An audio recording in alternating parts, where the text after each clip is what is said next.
My name's Kim. I'm not what you would call adventurous, but during this series, GoPro, we want to get you thinking about living life on God's adventure. So some of my Northview friends have planned some surprise adventures for me. It's not going to be easy, but in the end, I'm going to be a pro.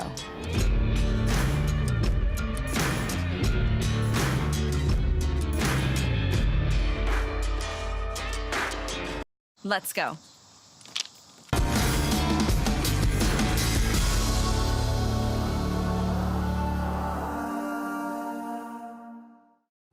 Hey guys, today I am here at Train Yard 317. We are on the south side of Indianapolis, and today I get to be joined by a true ninja warrior himself. You guys, this is George Odell. George, come and join us on in here. Hey, how are you? I'm good. How are you doing? Awesome. We are here at the Train Yard 317 Ninja Warrior Training Course place. And George, tell us a little bit about what it means to be a ninja warrior. So I guess first and foremost, it's just about getting out there and trying things you're not used to doing. Yeah. It's an obstacle course race, right? So one of the cool things about it is you're going to fail no matter what. Like, you're going to fall down and you're going to have to get back up. Right. So it's really cool because it's translatable to life. Like, you get into those positions where you're not doing something you thought you could or would in your job or whatever. Yeah. And this is a place where you can kind of learn the resiliency that it takes. And we have a lot of fun. It's a huge indoor playground, man. Awesome. When he said playground, I was thinking more teeter-totter, but that was not what I got. Now, how's your pull-up game? I don't have one. Okay, all right, great. Well, what we're gonna do is we're gonna kind of climb up here. Yeah. And then I'm gonna put you in that band, and then that's gonna take some weight off of you, and you can pull up. Okay, great. Now just try to pull up. Keep that straight, you're fine. Still working on pulling up here. Come on. Yes, Kim. I did it! One more.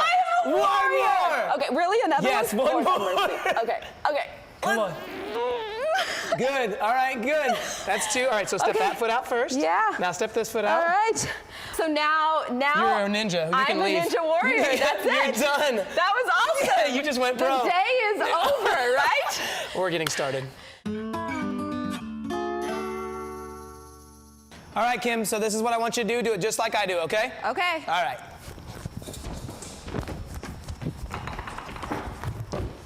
Just like that. That's good. You're gonna crush it. So this is actually something that like pros do. No, this is beginner. Sure. Come on. All right. All right, Kim, let's see it. All righty. Okay, here we go. Okay. All right. Remember, soft step on the very top and get to the orange. Nice. Good job. Good job. All right. All right. So both feet. Or like a third. There you go. Both feet. Come on. You can do this. Both feet on? Yeah, and then grab it and then go across, and that'll give you a nice little reaching point. Ooh, okay.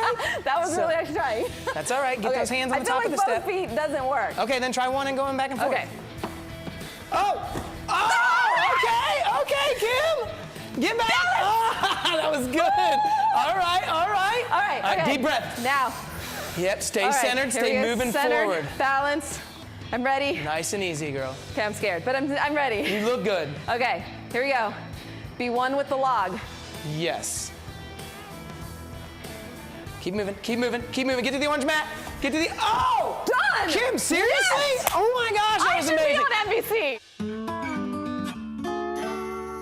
NBC. Feeling extremely confident, I was ready for anything.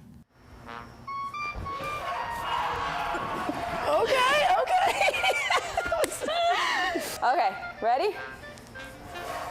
Yes, oh yes, that's all right. It's like a bunny rabbit, it was so pretty. Look, you literally said. I just keep bouncing. It was perfect. Come on, Kim.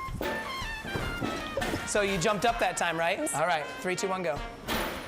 Yep, bunny rabbit, beautiful. Come on, you can do this. You're all right. Good job. All right. You want to try one more? Nope, I'm good. Okay. All right, so we're gonna do the warped wall next. Warped wall. Yep. Okay. If you've ever watched NBC's American Ninja Warrior, you know this is like the staple where everybody's like, beat that wall. It's at the end of the first course. Okay.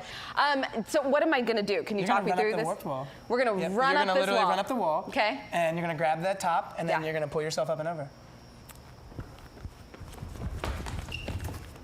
Like that. You'll go to the small one to start, and pull yourself up and over. Perfect, yeah? Yeah. Okay.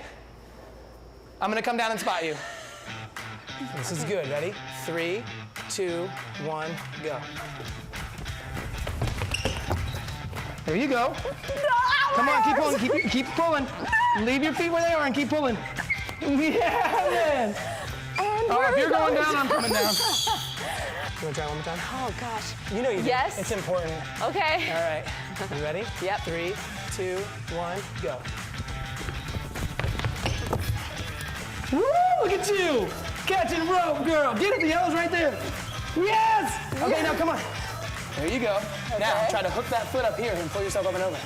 Yeah, that's not happening. You can't, you don't even want to try? So take that. Okay, all right, that's all right. So let go and just slide down. Nice job, kid. Edit all that out. That was good. Hey, you touched the yellow, girl. Hey, you touched the yellow, though. Oh, my goodness, Right? wow. So technically, you made it to the top of the work wall. Technically, she made it to the top made of it the to work the wall. top of the waterfall. And that concludes our time for today. Yep. Woo. Yeah. Hey guys, we have had an awesome day here at Train Yard 317. George, thank you for having us. It was great to have you out. Awesome. Well, you guys, there are so many of you that are living a life of adventure. Let's check out a story of someone who is living God's adventure.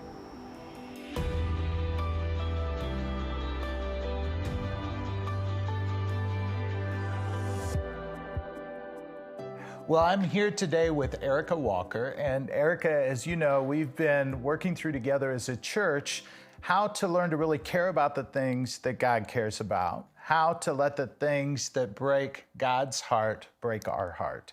And so I'd love to just get some of your thoughts on what this looks like for you in living out God's adventure. Mm-hmm. Well, for me, God brought me to start working for the Department of Child Services recently. And so I worked there as an attorney, and I would see these children who are walking through life with almost no one. And I've always had such a support system in my own family, and to think of these kids not having anyone was heartbreaking for me. And at the same time, as I'm getting all this information about what's going on in our state, I'm also seeing what's going on in the world with the unborn. And I just had this sense of, I can't be against that if I'm not willing to stand for its opposite. And so I knew I have to do something. And so I reached out to Northview and started getting involved with this organization called Hands of Hope. Yeah, Hands of Hope is a terrific organization. Yeah. One of our local outreach partners at the Fishers campus. But if you would, for those who may not be familiar with Hands of Hope, can you tell a little bit about what they do and why what they do is so important? Well, why what they do is so important is because we have over 15,000 foster children in Indiana who need families. And they realize how important it is for the church to be the answer to this crisis. And what I see in my work every day is these foster families reaching out to the state for help. And it feels so backwards to me. And I really just believe the church has to stand up and they have to do their part. Like the Bible calls us, God calls us to care for the orphan. It's so close to his heart. And Hands of Hope is trying to do that. And they realize that the churches need to unite to face this crisis that's going on. Yeah, I sense your passion. I love your passion. And, you know, the other thing that I love about Hands of Hope is the whole concept of care communities. I wonder if you can elaborate a little bit about what that is. Yeah, care communities are great because if you don't necessarily feel called to be a foster parent yourself, it's a great way to wrap around a foster family within the church, whether that is helping with just practical tasks like mowing their lawn or bringing them meals, or it's mentoring or tutoring a child, just different practical ways to help a foster family to be that more indirect support of the foster child. that is what a care community is providing support for a foster family. And it's so greatly needed because we find that 50% of foster families quit after their first placement because they didn't feel supported. They were just being pulled way too many ways and they just didn't have the resources to handle it. And 90% we've found continue with placements if they feel supported. Yeah.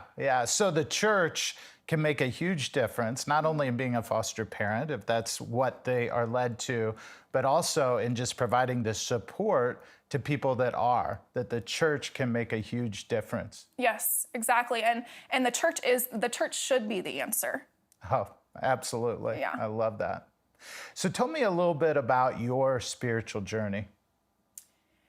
My spiritual journey, it started when I was young. I mean, I was in and out of church, and if you had asked me if I was a Christian, I would have told you yes. But a couple years ago, Jesus really got a hold of me, and he really changed everything for me. Yeah, what did that look like?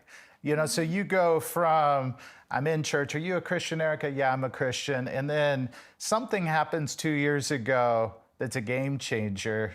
Bring us into that. What happened? I started just getting this awareness of my own just general sinful nature, and that I would never be able to be good enough in my own power. And I had never felt that sense of heaviness and conviction before in my life. And in that moment, I realized Jesus paid that price for me. And I just felt so overwhelmed and indebted to him. And from that moment on, he changed everything. I mean, he is my Savior, and I need to live this life for him. Yeah, I love how you describe that change and how not only did you experience it, but it really changed how you lived your life from that point forward. Mm-hmm. So I would love to hear, just as you're invested in all of these things now, how are things different than they were before? Mm-hmm. Well, before it was really all about me, and I was living a life centered on myself. Really, it was empty. I mean, the truth of it was empty. And now that God has changed me and he's brought me through this process and now called me to where I'm supposed to be, I feel such a deep satisfaction and fulfillment that I just never had before. And I've never had a thing where I feel like I would give my lifetime to this. And that's how I feel now. I feel like I have a purpose in life that is so deeply satisfying. It's hard at times, but it is so much more fulfilling than what I was pursuing beforehand. Yeah, and when you have that fulfillment, that makes all of the difference. Mm-hmm. Yeah, well, thank you, Erica, for joining us today and just sharing your heart, sharing your passion for the marginalized and for those people whom God also cares about so much. Thank you. And so I want to give you an opportunity to discuss this as a life group. First, you're going to choose your own adventure, as we've done each week, and then you'll discuss this as a group. Hope you have a great week. We will see you next time.